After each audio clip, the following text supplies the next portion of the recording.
iconic in itself, right? Like Absolutely. an album like that had to have a song taken off. An album that causes this much anger Hip-hop, and vitriol from Right. the masses that the cops look at and say, nah. Masses, gotta go. and think about what hip hop was or where it was at that time. It wasn't what it is now. Right. You know, it was still this genre that many people thought was gonna go away, and then gangster rap nobody really liked. And be like, oh shit, you know, this they're talking about all this, and then they're saying fuck the police. Well, you know, this there was no way they were gonna let that go out on a clean album. Today we're gonna be talking about N.W.A. Straight Outta Compton. So this album, okay, so I already know I'm gonna get it in the comment sections and stuff, man. This album In the comment section, you gonna get it here. I guess I am. I'm gonna get it on film. 1988 is when this album dropped. I was 4 years old, okay? I think I mentioned it before on an older project that we have reviewed where I don't have a connection to this album the same way that I know you guys do. I didn't grow up on this. This is something that was told to me that I need to go listen to by Rod and Ken. You know what I'm saying? This was years when they first met you? Yeah, man, I was over 20-something. That was your first time listening? Yeah, that was. You don't remember First this? time. Yeah. No, I don't. That and I think somebody else. No, I grew up on Biggie. So Yeah, okay, yeah. so when I You said like late 90s when you kind of got introduced to hip hop. kind of so like super late 90s, like 98 to like 2000 is when I got really immersed into hip hop. And at that time, it was only my peers putting me on to hip hop. So like in terms of the year of when I went back to, it was kind of like 96. You know what I'm saying? Like Nas, all of them. And then that's kind of where I developed my hip hop taste. When I got to older cats, you know what I'm saying, as my coworkers and my peers and people I hang out with, it was like, yo, you need to check this out. You need to check out Scarface. You need to go back and check these things out. So I went back and I listened to it way back when, and then, you know, I revisited it last night, and you know, once we decided that we were gonna do this. And my thing is that after watching the movie and everything, it puts it more in context for me. It puts more of a connection there for me, but I didn't grow up with it. So that nostalgia factor, that's like, oh my God, I remember I was here doing this and this. I don't have that. I can't imagine experiencing it the way you do. Like Me too. I can't imagine it. Well, it's not like we were listening to it and doing things. We grew up on the album, but at the same time, it's not like we were fucking teenagers. So I remember, like, afterwards, like, my brother and shit listening to it, but I'm not gonna be like, oh, man, I remember when in the streets, it was real. No, I don't remember none of that. But you still grew up with it though. No, So- I did. Oh, you stopped listening to it. You might want to ask one of them. But you were wow. in Cali at the time, Exactly. right? So even though you may not have grown up with the music, you grew up with the times, and now you the have aftermath. You remember the aftermath. But there's still an emotional connection to it, though. Yes, absolutely. I don't have one. Like revisiting it, MC Ren and Ice Cube, they were just ahead of their time for me. Just based off of what I seen in the movie, listening to them, how they're rapping compared, you know what I'm saying, to even Dre, to even some of the hip hop that was out at that time. Like, I don't know, man. To me, Ice Cube just sounds so polished already, so early on. When you go back and listen to it now, knowing what we know, it's like when Cube speaks, you're like, okay, that's Cube. When Dre speaks, it's like, well, that's Cube through Dre. Even when Easy speaks, you're like, well, that's Cube through Easy. So Or I think DOC. it's kind of, or DOC. DOC. So I think it's kind of a mind trick. Maybe. Do you really think he sounded? I don't think he really sounded better on the mic than Dre did. Maybe Easy, because Easy was always kind of sloppy with the way he delivered shit. Cube did sound a little bit better. Did he? A little bit better. Yeah, man. Yeah, Of course. Yeah. Like when that shit first kicked off, you know, Straight Outta Compton. Straight Outta Compton, yes. Yeah, when it first kicked off, you were like, God damn, this motherfucker rapping this Fucking thing. gangster. Yeah. Like. Yeah. Oh goodness gracious. Easy just had that voice, that charisma. There was something about Easy that people just liked. Yeah. And maybe it was just, you know, because I was 12 at the time, and, you know, maybe it could have been his voice. I don't know, the high-pitched voice, you know, whatever. But when you hear Ice Cube rap on this album, he definitely stands out. I never got that listening to that album. I mean, Cube is my favorite out of the group. Right. And then there's Easy, but it's not. I never really thought that Cube stood out like that. I just. Watching the movie and hearing the stories is how back then we didn't know that Eazy-E was not a rapper. Like back then, I thought Eazy was some sort of like I thought he rapped before, but like knowing their story and stuff, I'm like, damn, Eazy-E was not a rapper. And like the way how Cube and Dr. Dre like molded him to like sound so comfortable rapping on these songs is like really amazing to me. Like now that as I look back and think as a kid when I listened to that, I'm thinking like, okay, yeah, Eazy-E did, you know. But here's the thing though, like I think like Eazy seemed like he was the kind of person that talks shit. So it's somebody he was a talker. So all you needed was to give him the tools, and then you know I think he took it over. That's you know, true, and I think like I said, I think Dre and Q was perfect for that. They gave him the perfect tools to bring that out and to make us That's what I'm saying. They brought it out, and to at least to make us think that Eazy was really a rapper, and like Eazy was he literally just took someone like rap. Like this is what you're gonna do. This is how you're gonna sound. This is how you're gonna sound on this beat, or come in this on this beat, or come in this pocket. But like, wasn't there a part of the movie where he kept fucking up? I'm trying to. Okay, so when you listen to the album, it's almost like you can feel that because I don't think Eazy-E on Straight Outta Compton sounded comfortable. I think Eazy sounded like he walked in off the street and started. He didn't sound bad. I see what you're saying. But he didn't sound like Dre sounded comfortable. Like Dre's just flowing. Eazy's like he's trying real hard. I was in Meridian, Mississippi, so like Finishing up his doctorate. so music was imported in. So my cousins, they were from Cali. And so they would bring all the shit. So I would go over to my grandmother's house because you know you're in the South. Everybody from out of state gets sent home. You stand with your grandparents, and they had it. Like there was no fucking way I was going out buying at 12 Straight Outta Compton or any of this shit. Not at all.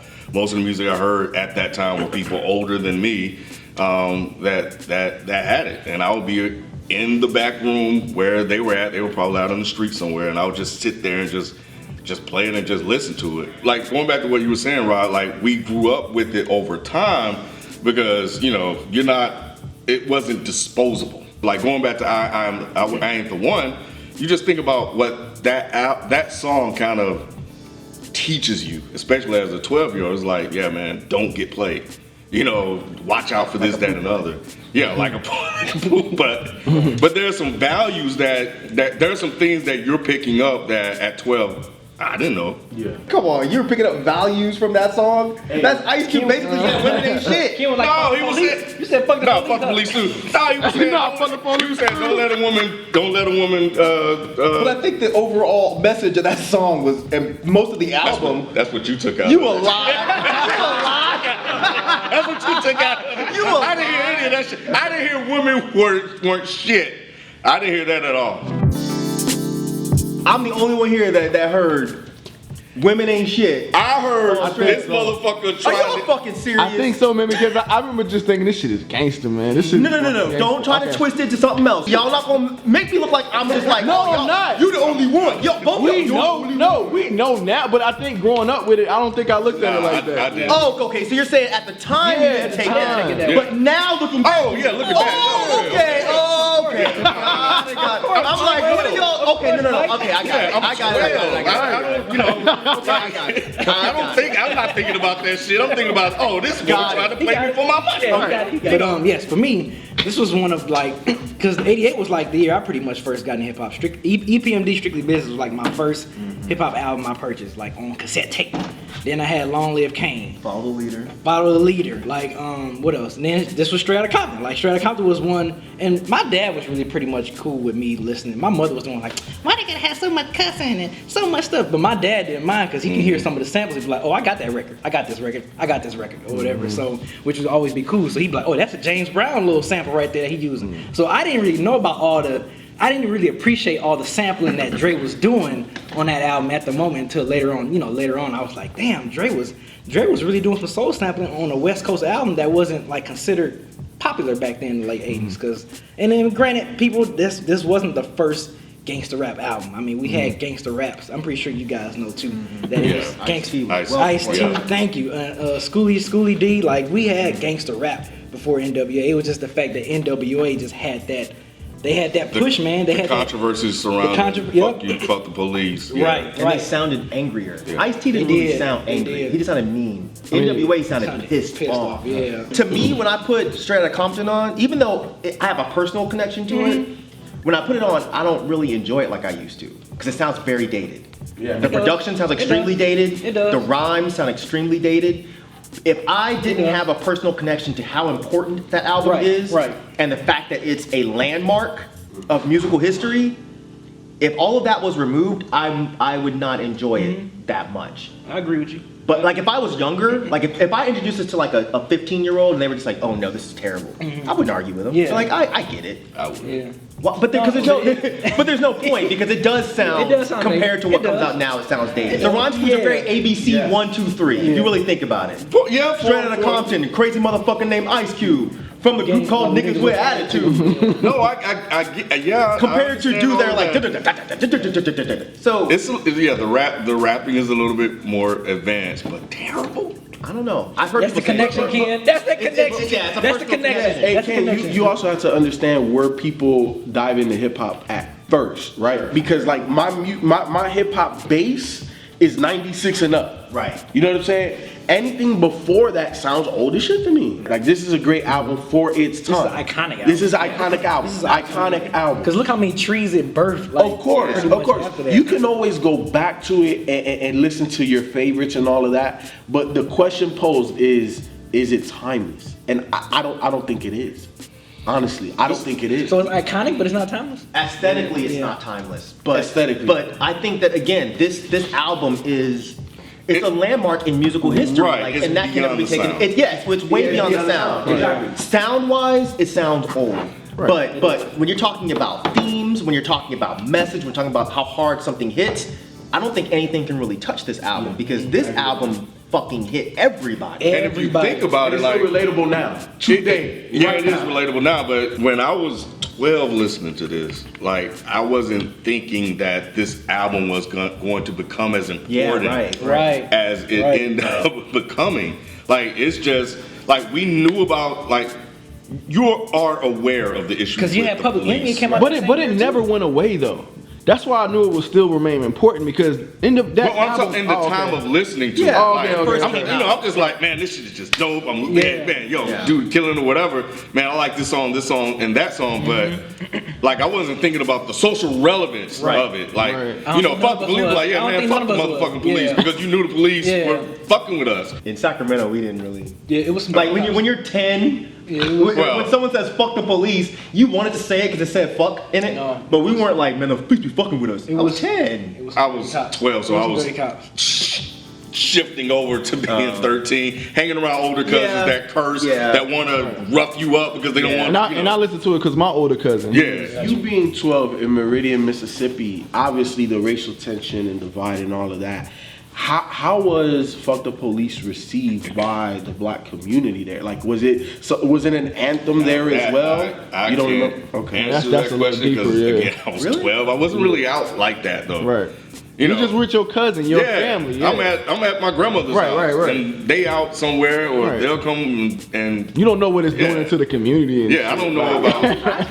I mean, because that song, like he said, that song never really went away. Even after the album died down, that song was always popular. But again, this is California. Because they took it off the clean version. They had to. Yeah. But when I remember when I was like 12 or 13, getting ready to move here, that song was still popular in California. From my brother and my sister. Blew up in Detroit. Well, that was the song. Like over the years, but that's the thing. Like over the years, it became more and more relevant as more and more things were exposed and became reported. Wait. You said something interesting though. Like, why did they have to take that off the clean version? Because you could have edited it, right? Because how? Like you could have said something. Screw the police. Right. Forget the police.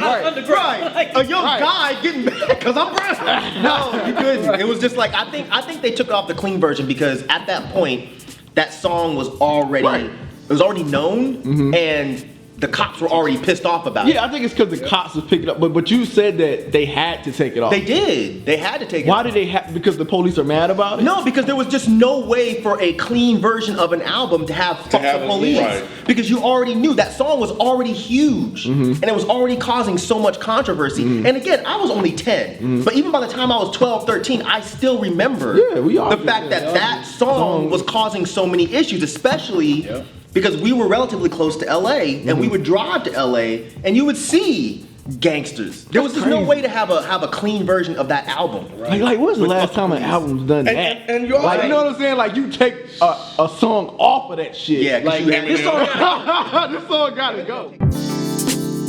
And you feel like if that controversy had not happened, would this album be as iconic?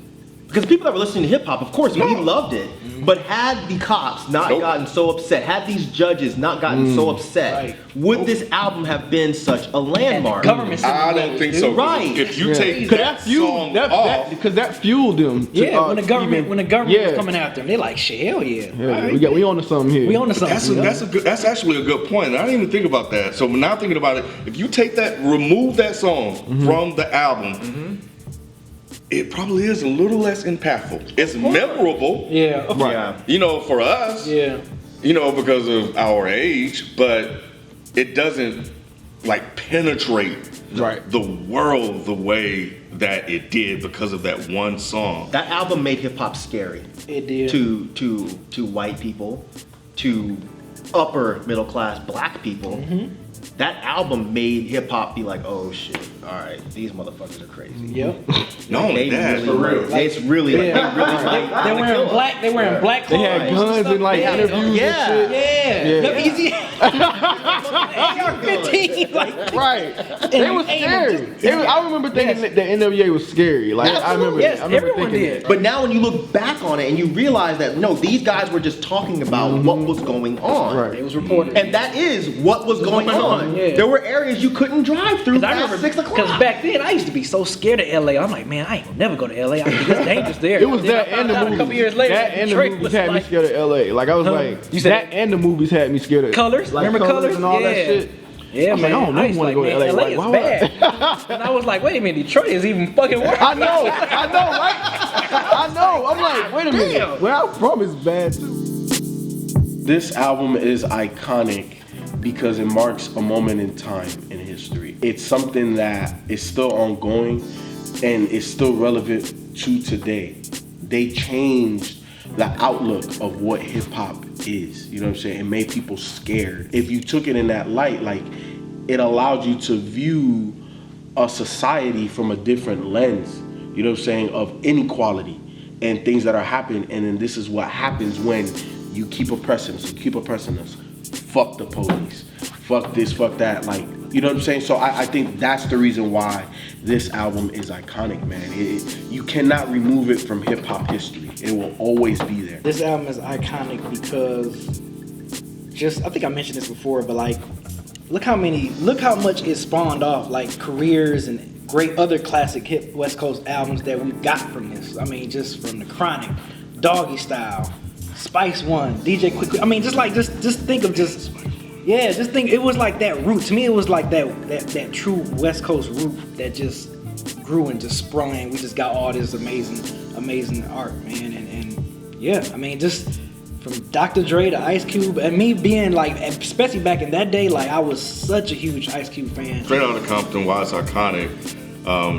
You know, it was a voice for people. It was a voice for the people then, and it's a voice for people now. You know, that one song, people still relate to it because of the atrocities and killings that's happening by the police in present day. Also, it brought a social awareness to things that I wasn't aware of in a small retirement city in Meridian, Mississippi. I mean, I think just what Tifo said, the reason this album is iconic is because it was not just a moment in hip hop history, but music history, period.